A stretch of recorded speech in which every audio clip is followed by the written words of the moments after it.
To this day, the archive of the Israeli army refuses to release many of the images and intelligence reports on Deir Yassin. But one UN report detailed circumstances of great savagery, including women and children stripped, lined up, photographed, and slaughtered. Roughly 100 people, largely children and the elderly, were killed in the village. As for Dawood, he later reunited with the group of Deir Yassin captives in Jerusalem, including his sister and mother. My mother says, "Where is your Uncle Radwan?" He says he was shot. "Where is your grandmother?" He says he was shot and Umar was with her. So everybody has a commotion, you know. Where is Fatima? Where is Ibrahim? Where is Maryam? Where is David? Where is Ahmed? Where is Ismail? I'm a dream about it, you know. News of what happened in Deir Yassin spread quickly, with far-reaching effects. The Zionist militias used it as a propaganda tool to tell people about it everywhere. The idea was that if you don't leave, we will do to you what happened in Deir Yassin. Stories came out about women being raped, about babies being killed. After taking Deir Yassin, Zionist paramilitary groups cleared major cities, including Haifa and Jaffa, and took hundreds of smaller villages and towns too. Hundreds of thousands of Palestinians were forced to flee, pouring into neighboring states as refugees. Plan D became the blueprint for carrying out the ethnic cleansing of historic Palestine to make room for a new state. And on May 14th, the day before the British mandate ended, Zionists declared this state as Israel.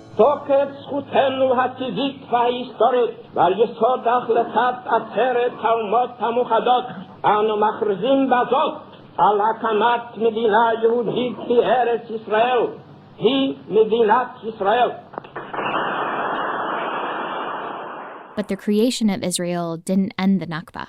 Neighboring Arab countries that were overwhelmed by Palestinian refugees immediately went to war with Israel. Now united in a League of Arab States, they are insistent that the entry of refugees into Palestine must be ended. The fighting lasted for months.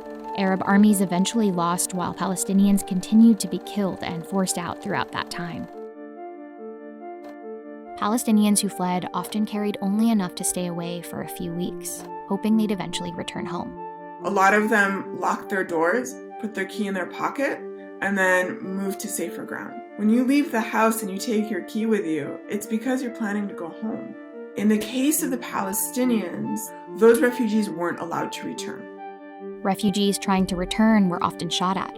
Zionist paramilitary operations also tried to prevent them from returning again by destroying the villages. That act of preventing their return compounded the Nakba. So the Nakba is both the forcible displacement of Palestinians from their homes and lands and country, as well as preventing them to return once the fighting was over. Palestinian society was dismembered, crushed. More than half of the Palestinian people became refugees, stateless, dispossessed of their land. Over time, the State of Israel covered up the physical evidence of an Arab Palestine. Place names were often changed from Arabic ones to Hebrew ones. The Jewish National Fund embarked on a massive effort to plant thousands of acres of pine forests and recreational areas on top of hundreds of ruined Palestinian villages. Even though these forests have now grown into big pine trees, Palestinians have not forgotten their homelands. Roughly 750,000 Palestinians had been forcefully expelled, and more than 500 villages destroyed. Though the UN's partition plan allotted Israel 56% of the land, through the Nakba, Israel captured 78% of the land. It was everything except what's now known as the occupied West Bank and Gaza Strip. Today, that's up to at least 85% of the total area, turning 6 million Palestinians into refugees without a homeland.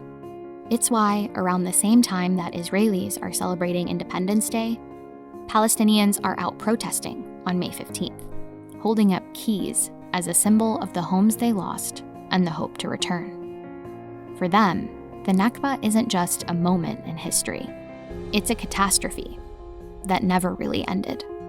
I'm a dream about it, you know. We lived a good life till 1948 when we were displaced.